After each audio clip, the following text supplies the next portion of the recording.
They scroll fast, they think fast, and they switch brands even faster. Gen Z, ladies and gentlemen, they aren't just another consumer group, but they're turning to be a cultural force. They're redefining what loyalty, engagement, and authenticity means, especially in a digital age. So the real question is, are brands keeping up, or are brands feeling left behind?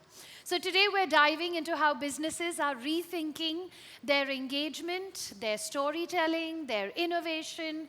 What does it take to build a brand that speaks your language, that earns trust, and of course stays relevant in a world where trends are changing overnight? At the helm of this legacy is a leader who truly understands what it takes to bring transformation. With decades of experience in the FMCG industry, he has successfully steered one of the world's most iconic brands through changing consuming behaviors, emerging trends, and the ever-evolving demands of a tech-savvy generation. Ladies and gentlemen, it's an absolute privilege to welcome a veteran in the world of business and brand building, the chairman and managing director of Nestle India. Please put your hands together for Mr. Suresh Narayanan. And to host this session, may I please call upon our stage Veena Venugopal, India newsletter editor, Financial Times, has been writing for FT's India Business Briefing. A warm welcome, Veena. Over to you. Thank you. I hope you guys are not too hungry. But what an exciting morning listening to all these speakers about the transformational powers of artificial intelligence, how it's going to change bureaucracy, how it's going to change the government, some marriages even from what I heard in the previous session. But when I hear about, both as a journalist and as a person, about how AI is going to change the world, the question that I keep asking myself is, and the question I want to ask experts is, but what does this mean? What does this mean for the existing world? How are we changing? How are new people changing? And especially, how are we changing in ways that we don't realize ourselves? As consumers, as employees, as was discussed in the previous panel, and just as people sort of living in a time that the world order is transforming. So no better person to sort of bring the capabilities of artificial intelligence and technology and ground it to current reality than Suresh. So let me start by asking you, Suresh, as the person who runs a legacy business, what are the challenges that you see in transforming your business and making it, updating it to a new world order? Thank you, Veena, and thank you, NASSCOM, for having me here today. I would like to begin with, I'm very fond of the Dohas of Kabir. And I think Kabir, what he said 700 years ago, transcends any form of artificial intelligence or technology that we'll talk about. It is human wisdom of a very deep kind. And the Doha that I'm going to say is something that is applicable to technology, is applicable to brands, is applicable to human beings as well. And it's a very common Doha of his. And he said, "Bura jo dekhan main chala, bura na miliya koi, jo dil khoja apna, mujhsa bura na koi." For those who don't understand Hindi, it is when I went out to seek in the world people who were not as good. Nobody I could identify who was not as good. But when I looked at myself and introspected, I found that there was nobody worse than me. And that indeed is the story of many brands. Hubris and arrogance leads to downfalls. And those of us who are part of companies which have been legacies of sort have to be proud of our legacy, but have to be nimble-footed to move. I mean, Nestle is a 156-year-old brand. It's a very old brand, founded by Henri Nestle, God bless his soul. At least he gave me a job and will give me a pension, right? But I think the consumer around us is changing very dramatically. We cannot rest on the laurels of the fact that we have brands that are as old as the hills and product propositions that are strong. And this is where consumers today are becoming far more demanding. They're demanding in terms of what the brand stands for, what the proposition stands for, whether the brands are differentiated, whether the brands talk in the language that they understand, which is primarily digital, and whether they are endorsed by not film stars, but by influencers. So the whole game has changed dramatically for many companies, including mine. But it all goes back to a philosophy that says, should I contemporize myself or should I be rooted in the past? I'm very proud of a Milkmaid, I'm very proud of a Maggie, I'm very proud of a Kit Kat. But today's consumer is going to be attracted to me not because it was his grandfather's brand, but it is because it is my brand. And I think that link between differentiation, digital, and relevance is something that companies are trying to grapple with. Do you want to give some examples of how you are dealing with these challenges? Well, I in think NS? when we look at technology today, and I really liked what Ravi Kumar said in the last session, that we are looking at people who now transcend domain expertise with technology. I think today, if I look at my consumer, my core consumer is digital. When I started my career, digital didn't exist. And most companies had a tick in the box. And therefore, a lot of digital agencies flourished because of ignorant CEOs and even more ignorant marketing managers, because that was what was the tick in the box that we did. Today, in brands like, for example, Maggie or Nescafe or Milkmaid, Milkmaid is a brand that was originally meant to cream your tea and coffee. Today, it is a brand that is your companion in making desserts. And it is for Nestle one of the largest listed sites where recipes are being shared in real time across the world on what Milkmaid can bring to the table. It's a similar trend with Maggie. Maggie has become a highly digitized brand, digital in terms of the consumer communication, digital in terms of the consumer connect.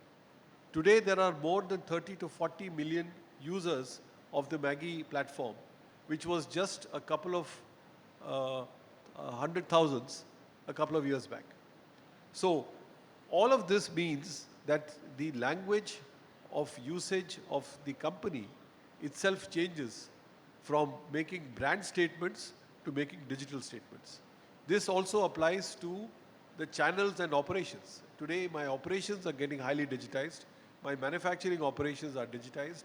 My consumer and customer connect are highly digitized.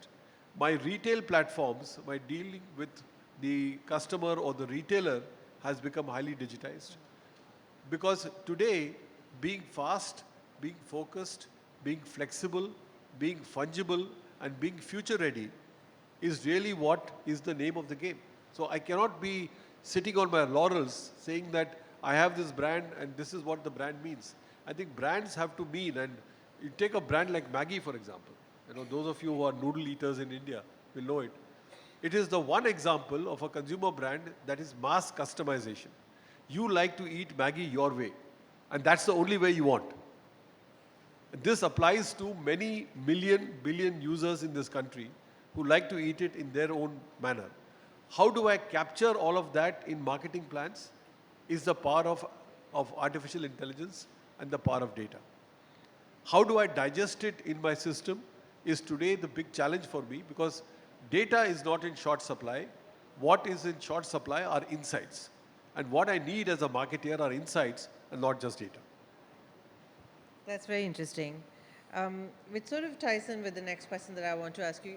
The session is titled Tomorrow's Tech-Savvy Customers, but the tech-savvy consumer is already here. So what is it that you are doing to keep up with tomorrow's tech-savvy consumer? Because there is going to be a big leap between where we are in 2025 and, say, 2027 or 2030. So how are you now hoping to or sort of looking to stay ahead of that game? Look, I think it's a very good question. And how large corporates can handle this is in terms of touching the nub points which are most important to the consumer. The first, and because the product goes in their hands, but that's only at the end. What is important is, number one, sourcing. Where do you source your raw materials from? What quality of sourcing do you do? How much of control do you have on sourcing, where there is a lot of technology? Today, for example, artificial intelligence is used in predictive mechanisms on procurement. We all know that, and today's newspaper carries it, that the coffee prices are at 50-year highs. Yeah. Right? The fact of the matter is that if I had a technology to be able to correctly predict using the flowering patterns in Brazil or in Vietnam, I'll be much better off on the coffee crop than what I am today. That's a big use case for artificial intelligence technology. Drone technologies are being used, and we use drone technologies for taking a map on how crops are progressing, especially wheat. Today, we use technologies to determine, we deal with 100,000 dairy farmers in the Punjab. So we use technologies to determine what kind of lactation and what kind of milk production from particular farms will we get. All this involves technology. So technology is involved in procurement. Technology is involved in conversion. Most of our factories today are highly digitized. And I think that gives us, in the realm of efficiency and in terms of effectiveness, our manufacturing assets. The third is in the whole area of cost optimization in the value chain. Because the price of coffee has gone up by 80% in the last 1 year, doesn't mean I can raise the prices of coffee by 80%. I have to find optimization routes within my value chain, which means that the whole conversion process and the logistics and transportation process also has to be optimized. Because working capital and cost of doing business is increasing, and that is becoming a key consideration. So there again, technology is used, algorithms and predictive models, in order to be able to build the platforms for engaging the customer in the most optimal, in the most timely manner. And finally, since I don't directly deal with consumers, because I'm more a business-to-business company rather than a business-to-consumer company, I reach only the customer.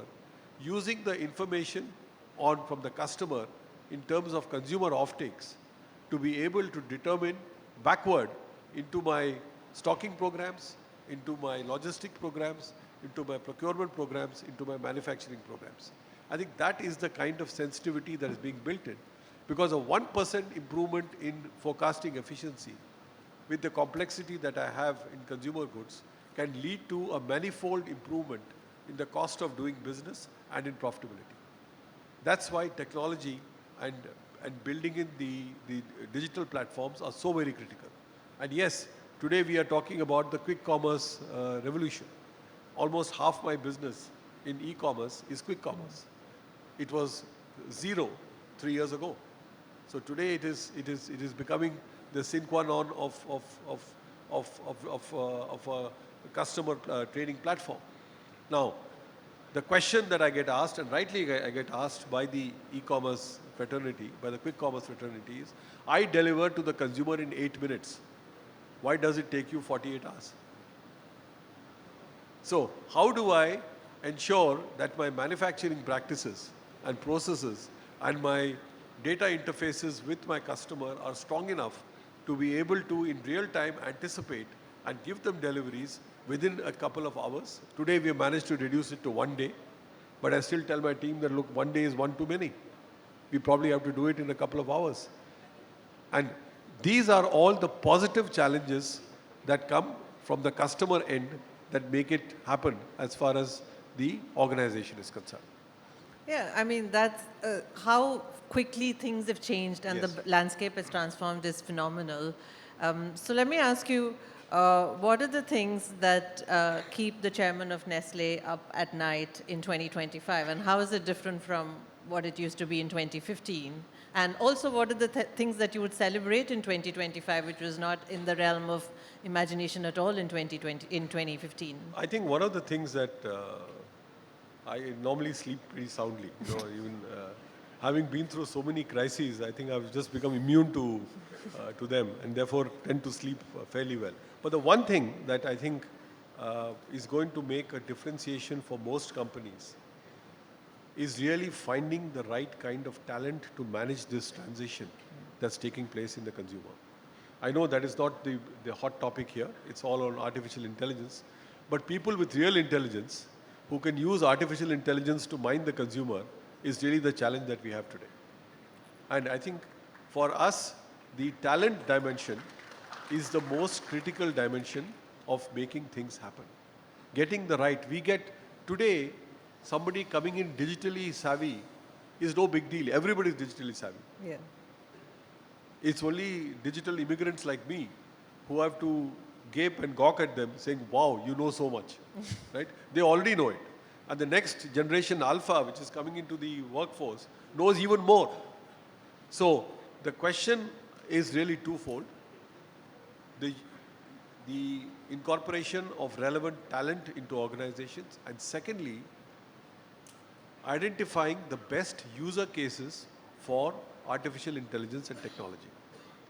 I think we should be very careful in not jumping on the bandwagon for anything that appears. And what typically happens is that we look across competitors, oh, he's doing this and she's doing this and this fellow is doing this, and therefore please apply it in your context. I think contextualization of the organization to artificial intelligence and technology and building the cultural edifice for it is so very important. Ultimately, Nestle is a consumer marketing company.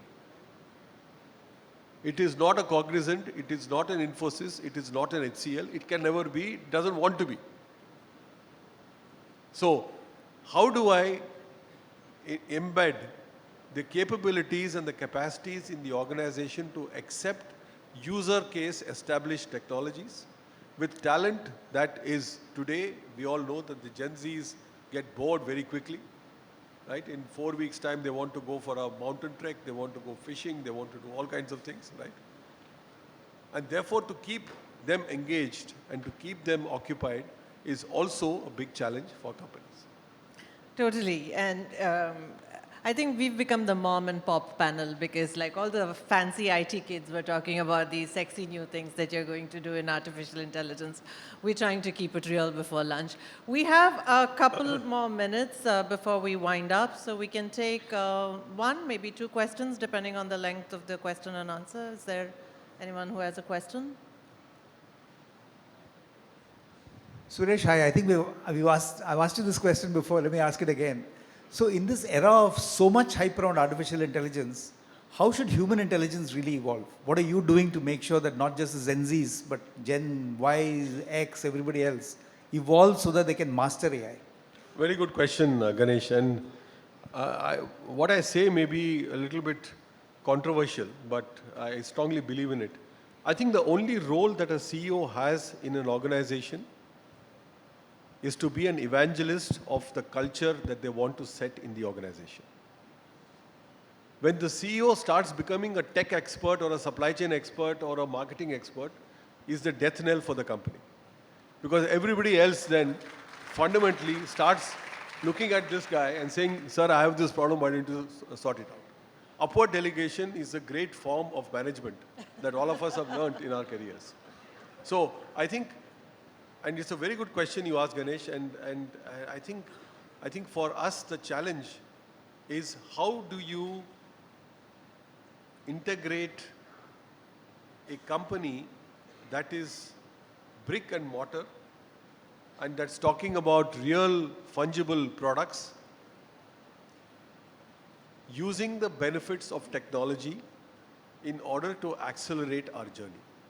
We still need a lot of human intelligence. I still fancy my frontline salesman for the wisdom that he has accumulated without knowing a single shred between a bit and a byte. But if he's able to make that insight for me to deal with the larger consumer issues, I think that to me is more valuable. So technology for me, that the way I see it, is a tool. Technology does not become my master. And the day technology becomes my master, I think we are going to be, at least consumer good industries, are going to be in deep trouble. I'll actually sort of add a little bit to that question. It's also that you as a company sell to many Indias, right? Because there are several Indias. And so, A, how does that help you? And B, what are the key challenges in that? Look, I think the use of technology is in dissecting the many opportunities that India offers. And I think that is where the use of technology and the use of digital platforms is so very useful to us. Because we all have limited resources. You know, in my old days, we used to have what is called a spray and pray model, which is just take the brand, take some inputs, chuck it in the marketplace and see where it works. The typical choice of market would be the wife's home city or your own father's home city, right? Would be a choice of a market. If it works there, it works there. It doesn't work, then the product fails. Today, we have got digital technologies and geo-mapping that tells us where exactly to launch a product, with what resources, and how to monitor it in real time. I think the identification of the many spheres of India's that we see, because one of the challenges in my industry, and certainly in the food industry, is that every 100 kilometers, the taste, texture, and requirement of food completely changes. What works here doesn't work in Goa, doesn't work in Delhi, doesn't work in Kolkata. And everyone wants to associate a brand with what they think is most relevant. And I think that is where the use of technology has been has had the best use case for us. But how much of that will I lend to artificial intelligence will be calibrated over a period of time. My insight generation will still be real, on the ground, anecdotal research, rather than just depending on an algorithm to throw up a particular recommendation that I'll blindly follow.